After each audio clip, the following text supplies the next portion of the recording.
എവിടെ നോക്കിയാലും പൊതിച്ചോറ്. ഇൻസ്റ്റയിൽ പോകുമ്പോൾ അവിടെയും പൊതിച്ചോറ്, യൂട്യൂബിൽ പോകുമ്പോൾ അവിടെയും പൊതിച്ചോറ്.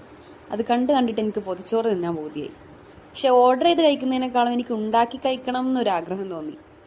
അപ്പം ഞാൻ അങ്ങനെ ഉണ്ടാക്കാൻ വേണ്ടിയിട്ട് രാവിലെ തന്നെ കടയിൽ പോയി സാധനങ്ങളൊക്കെ മേടിച്ചുകൊണ്ട് വന്നു. ഇവിടെ അങ്ങനെ സാധനങ്ങളൊന്നും ഉണ്ടായില്ല, നമ്മളങ്ങനെ എല്ലാ ദിവസവും ഉണ്ടാക്കാറില്ലല്ലോ.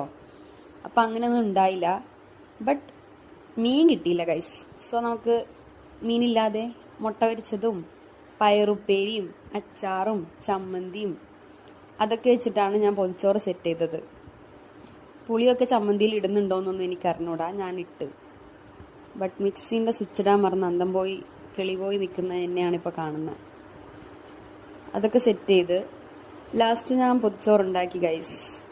താഴത്തെ തൊടുന്ന് പോയിട്ട് വാഴയിലയും അപ്പുറത്തെ വീട്ടിൽ നിന്ന് ന്യൂസ് പേപ്പറൊക്കെ മേടിച്ചിട്ടാണ് ഞാൻ ചെയ്തത്. പക്ഷെ ലാസ്റ്റ് ഞാൻ പൊതിച്ചോറുണ്ടാക്കി.